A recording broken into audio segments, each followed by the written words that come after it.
সেই মহান গৌরব লাল সবুজের চিরপ্রতীক জিয়া স্মৃতি ফুটবল টুর্নামেন্ট 2025 উপহার দিয়েছিলেন।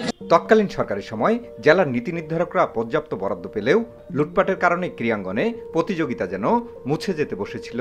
তবে ছাত্র জনতার গণ অভ্যুত্থানের পর বছরের শুরুতেই ব্যাপক আয়োজনে ঠাকুরগাঁও সরকারি বালক উচ্চ বিদ্যালয় মাঠে ফুটবল টুর্নামেন্টের আয়োজন করে জেলা বিএনপি। এতে রংপুর বিভাগের সবকটি জেলার একটি করে দল অংশ নেয়। গেল 16 ফেব্রুয়ারি উদ্বোধনী খেলায় দিনাজপুর ও পঞ্চগড় জেলা দলের প্রতিযোগিতার আগে সাজানো মাঠে শিল্পীদের মনোমুগ্ধকর নৃত্য দেখতে হাজার হাজার দর্শকের উপস্থিতিতে কানায় কানায় পরিপূর্ণ হয়ে ওঠে। এ সময় আমন্ত্রিত অতিথি ও অনুষ্ঠানের প্রধান অতিথি বিএনপির মহাসচিব মির্জা ফখরুল ইসলাম আলমগীর বলেন, গত 17 বছর এই স্বৈরাচার সরকার বাংলাদেশের রাষ্ট্রীয় প্রতিষ্ঠানগুলো যেভাবে দলীয়করণ করেছে, রাজনীতিকরণ করেছে, বাংলাদেশের ক্রীড়াঙ্গনকে ঠিক একইভাবে দলীয়করণ, রাজনীতিকরণের মাধ্যমে বাংলাদেশের ক্রীড়াঙ্গনকে তলানিতে নিয়ে গেছে। সেই তলানির ক্রীড়াঙ্গনকে, সেই ধ্বংসস্তূপ ক্রীড়াঙ্গনকে নতুনভাবে ঢেলে সাজানোর যে স্বপ্ন নিয়ে, যে দেশপ্রেমে উদ্বুদ্ধ হয়ে আমরা বাংলাদেশের মাটি ও মানুষের সে আত্মার সাথে বাংলাদেশের ক্রীড়াঙ্গনকে প্রতিটি তৃণমূলের প্রত্যেকটি পর্যায়ে আমরা ছড়িয়ে দিতে চাই। জনপ্রিয়তার সঙ্গে সঙ্গে ফুটবল নেমে যাচ্ছে। ফুটবল হচ্ছে আমাদের দেশের খেলা, মানুষের খেলা। আজকে গ্রামের মধ্যে গিয়ে দেখি যে আমরা একটা ব্যাট নিয়ে বানিয়ে ক্রিকেট খেলছে। আগে দেখতাম সেখানে ফুটবল খেলছে, গাদার মধ্যে সবাই ফুটবল খেলছে। এই ফুটবলকে আবার আমাদের জনপ্রিয় করে তুলতে হবে এবং যে উদ্যোগ আজকে আমিনুল নিয়েছে, সারা বাংলাদেশে সেই ফুটবল টুর্নামেন্ট শুরু করেছে, বিভাগীয় খেলা হয়েছে এবং একটা ইউনিক ব্যাপার, একটা রাজনৈতিক দল সে আজকে নেতৃত্ব নিচ্ছে ক্রীড়াঙ্গনে এবং সারা বাংলাদেশে এই ফুটবল টুর্নামেন্ট শুরু হয়েছে। আমি ধন্যবাদ জানাতে চাই আমাদের ভারপ্রাপ্ত চেয়ারম্যান জনাব তারেক রহমান সাহেবকে, তার প্রত্যক্ষ মনিটরিংয়ে, প্রত্যক্ষ দিক নির্দেশনায় আজকে আমিনুল তার সহযোগীদেরকে নিয়ে এই টুর্নামেন্ট সারা দেশে করছে। বক্তব্য শেষে মাঠে নামে দুদলের খেলোয়াড়রা হাড্ডাহাড্ডি লড়াইয়ের পর সেদিন বিজয় অর্জন করে দিনাজপুর জেলার দল। এরপর পর্যায়ক্রমে ঠাকুরগাঁও, সৈয়দপুর, লালমনিরহাট, কুড়িগ্রাম, গাইবান্ধা ও রংপুর জেলার দল মাঠে নামে। জিয়া স্মৃতি ফুটবল টুর্নামেন্টের প্রতিটি খেলা দেখতে দূর দূরান্ত থেকে আসা ক্রীড়াপ্রেমী ও দর্শকদের উপস্থিতিতে গ্যালারি সহ মাঠের আশপাশ পূর্ণতায় রূপ নেয়, যা পাখির চোখেও দৃশ্যমান। এক প্রান্ত থেকে অপর প্রান্তে গেলেও দেখা যাবে শুধু মানুষ আর মানুষ। ক্রীড়াকে এত ভালোবাসলেও বিগত সময়ে খেলাধুলার অভাবের কথা জানান দেয়। আর সাবেক খেলোয়াড় ও আয়োজকরা বলছেন, টুর্নামেন্ট দেখে দর্শকরা অনেক অনুপ্রাণিত। আমরা চাই বারবার এরকম টুর্নামেন্ট হোক এবং আমরা আজকে সাপোর্ট করতেছি যেন দিনাজপুর জিতে আমাদের পাশের জেলা। এতদিন যে ফুটবলটা যে ঝিমিয়েছিল ঠাকুরগাঁতে, এটা আমরা কন্টিনিউয়াসলি একদম এখন ফুটবল খেলা, ক্রিকেট, এভরিথিং সব স্পোর্টস কন্টিনিউ চলবে। এটা মহাসচিব স্যারের নির্দেশ এবং ঠাকুরগাঁ নেতৃবৃন্দ, সিনিয়র নেতৃবৃন্দকে ধন্যবাদ, অশেষ ধন্যবাদ এত সুন্দর আয়োজন করার জন্য।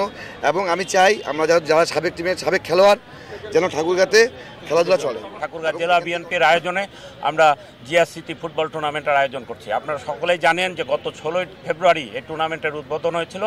আমাদের উদ্দেশ্যটা ছিল যে ফুটবল আজকে প্রায় 15-16 বছর থেকে একেবারেই ফুটবলটাকে নিঃস্ব করে ফেলছে আর কি।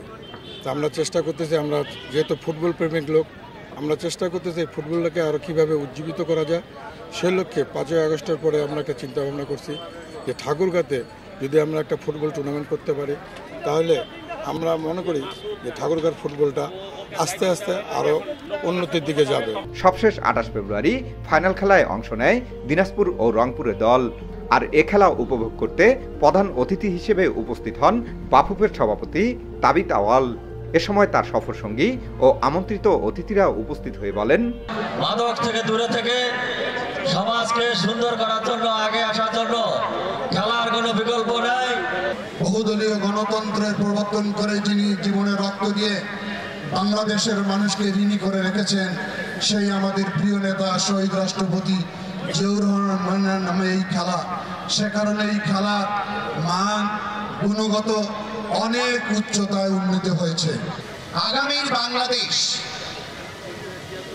আমরা দেখতে চাই একটি খেলার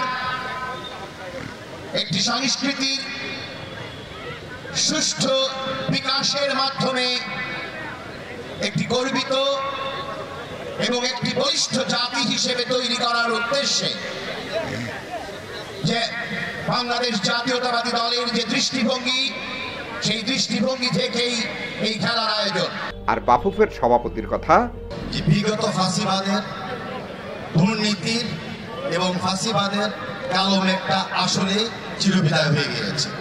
সেটার প্রমাণ হলো আজকে যে আমরা খোলা মনে এই মাঠে আমরা খেলছি। যেটা প্রমাণ হলো যে গ্যালারিতে নির্ভয়ে এবং আনন্দময় একটা পরিবেশে মহিলারা পর্যন্ত দর্শক হিসাবে সামিল হয়েছে। যেটা প্রমাণ হয়েছে দীর্ঘদিন পরে আমাদের আইন শৃঙ্খলা বলি, আমার নিজের পরিষেবা রক্ষার কথা বলি, সেটা বাংলাদেশ স্কাউটস দায়িত্ব নিচ্ছে। আমাদের এর চেয়ে বেশি উঁচু লাগে দেখতে হচ্ছে না। তার মানে আসলেই কি যে আমরা সবাই একটা ভালো সুস্থ বাংলাদেশ দেখতে চেয়েছিলাম, এখন আমরা আগামীতে দেখতে পাচ্ছি। পরিশেষে তুমুল লড়াইয়ের ফাইনাল খেলায় 90 মিনিটেও কোনো গোল না হওয়ায় খেলা গড়ায় টাইব্রেকারে। রংপুরের খেলোয়াড়রা 2টি গোল করতে ব্যর্থ হলে 4-2 গোলে বিজয় অর্জন করে দিনাজপুর জেলার দল। পরে আমন্ত্রিত অতিথিরা বিজয় ও রানার আপ দলের হাতে তুলে দেয় ট্রফি ও সম্মাননা। বেশ কয়েক বছর পর টানা কয়েকদিনের টুর্নামেন্ট খেলার আয়োজন উপভোগ করতে পেরে দারুণভাবে দেখছেন সবাই। আমরা চাই যে ঠাকুরগাঁয় এরকম খেলা আরো হোক, তাহলে আমাদের ঠাকুরগাঁর জনগণের ভালো লাগবে, আমাদেরও ভালো লাগবে। এই খেলা আসলে খুব সুন্দর লাগতেছে। এরকম আয়োজন আরো দরকার আছে, ভালো লাগতেছে সব মিলে।